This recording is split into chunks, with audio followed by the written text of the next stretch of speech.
Welcome back, YouTube fam. And thanks for tuning in. I hope you guys have had a lovely Christmas. Hope everyone's doing really well. It's that time of year.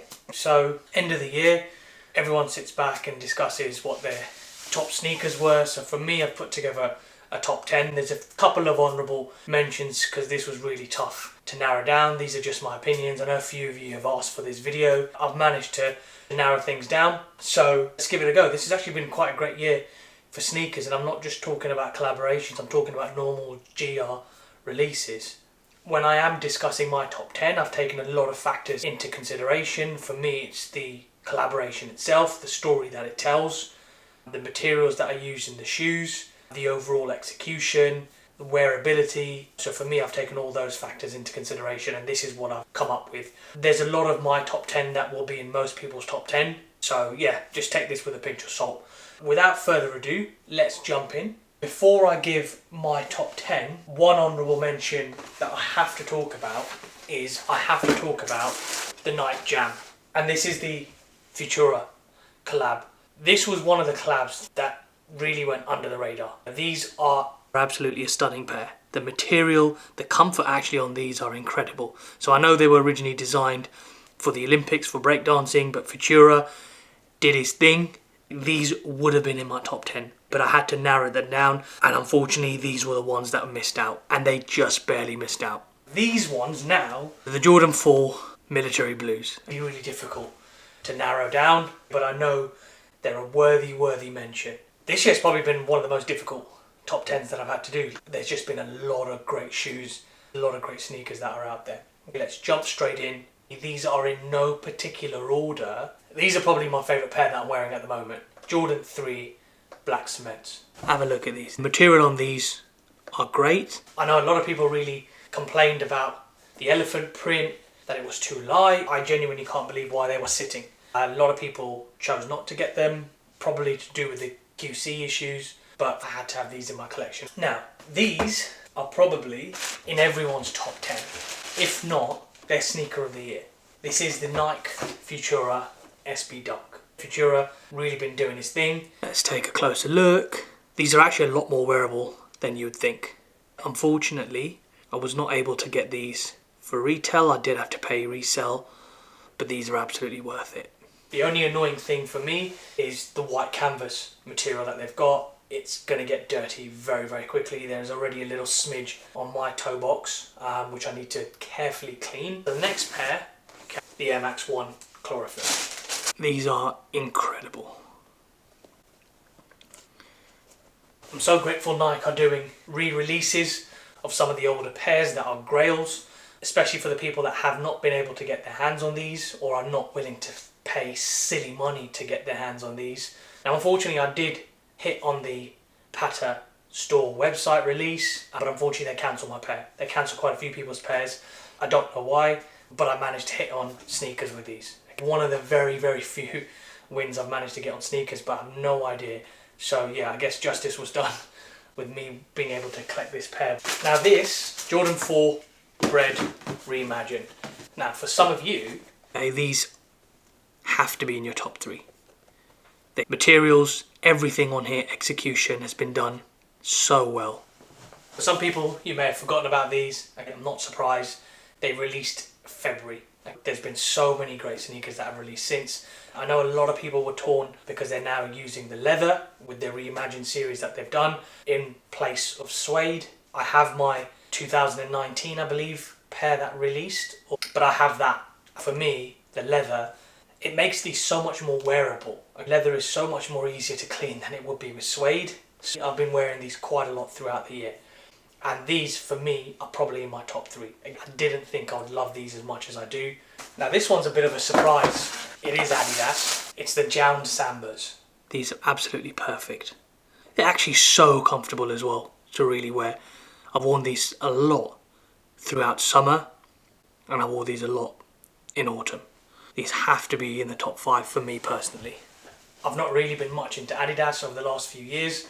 These were the ones I saw straight away. You had Jose Mourinho in the ads. These were incredible, and I love these. If I can find another pair, I will definitely double up on these because these are great to have. So easy, so versatile to wear. minimalistic design as Jound is always known for. Now we have to have a New Balance. This year I've probably bought more New Balance than I have had in my collection. I probably bought 5 pairs, maybe 6 pairs of New Balance this year, and you cannot fault the New Balance. Comfort is there. In terms of materials, they are really knocking them out the park. You have to have a New Balance in your collection. I've purchased my first 2002 pairs, I've got now 1906. Unfortunately, I've not been able to get any of the Action Bronson collabs that he managed to do. Even the Jack Harlow collab I really liked. Again, was not able to get my hands on those. So I've got a normal GR release and absolutely love the colorway on these. We have to talk about Bike Air. Nigel Sylvester, honestly, he's been killing it. These are stunning. We've got to talk about the Jordan 4 RM. Nigel Sylvester, he released 2 colorways, the grey pair and you've got the green pair. I've got both pairs. The grey pair is the one that I'll probably wear the most and I've rocked so many times throughout the year. I've worn these a couple of times, but for me, the green one, that's the original release. I think the material on the green pair is definitely a lot better than the grey pair. The grey pair had so many QC issues and they did actually sit for a while, whereas these did sell out. They've gone with a new silhouette. I don't like any of the other colorways. The shape, this is great for summer. What he did with the materials and how he presented this, the story he told, you know, these will be in a lot of people's top 10. It's the execution, the storytelling, the materials, that's everything that I think about. The comfort on these are incredible as well, which is definitely a plus. So we've got to give him props. I know he's dropping an Air Jordan 1 Low next year. I've just seen some rumours this morning. There's a potential Jordan 4 that he's releasing as well. I'm all for it. You guys must be thinking, hang on a second, there's not a single Travis Scott in here. Well, let's talk about the medium olive. Colorway on these, so good. Come on, let's be honest, there's not a lot to talk about when we talk about the Travis Scott. We always know it's going to be a hype pair, no matter what he releases, everyone's going to want them. It's always going to get sold out and the resale's always going to be there. For me, Jordan 1 Lows, they're probably the easiest pair of Jordans to wear. You can wear them with anything, shorts, trousers, jeans, chinos, you name it. Jordan 1 Lows are so easy to wear, and I think that's probably why they're the most popular silhouette. I think the colours on these are absolutely stunning. Okay, I did miss out and not manage to grab the velvet browns, which I do really want. I know I'm going to have to pay resale, but it's definitely a pair that I do want in my collection. Now, I'm sure you guys can guess from the box, this is a pair from the Armand Manir While You Were Sleeping collection. Now this was a tough one because in all honesty, I think they killed it with the whole release. The whole storytelling, the colours they use, the silhouettes, everything they've knocked out the park. I could have probably had 3 or 4 of the pairs in my top 10. But I've just gone for one pair where I feel they really absolutely smashed it. It's the Air Max 95s.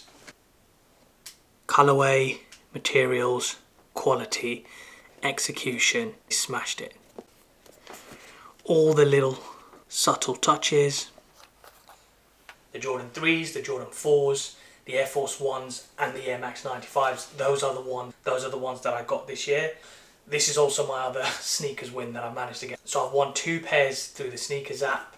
Never seemed to win Travis Scott unfortunately, but yeah, hey, I'm grateful for these. Finally, we've got the Travis Scott Jumpman Jack. So he did release 3 colorways. I've gone for the dark mocha. Look at these colors on these, absolutely perfect. I prefer this colorway. I think it's a lot more wearable. Prefer the dark muted colors. You've got to give him props for this, okay? Created a new model. These are really nice. I've seen some other colorways that I'm not a fan of and I don't think they really work with the shape. But again, some people may love them. I think I'll probably sit them out because I think I have the 2 best colorways. Right, so there you have it guys. So that is my top 10 for 2024. This has been really difficult to pull together. These are just my thoughts. So guys, I hope you enjoyed that video. I hope you guys managed to see what is in my top 10. Please like and subscribe. It really does help go a long way and growing this channel. Comment as well. Let me know what's in your top 10, what your thoughts on my top 10, if you think there's any pairs that I'm missing, if you think some pairs are just overrated. Again, just let me know in the comments. If you follow me on my Instagram, okay, that's adylan25. That's where I am the most active, so you'll see exactly what's going on. Happy New Year. Until next time, guys. Peace.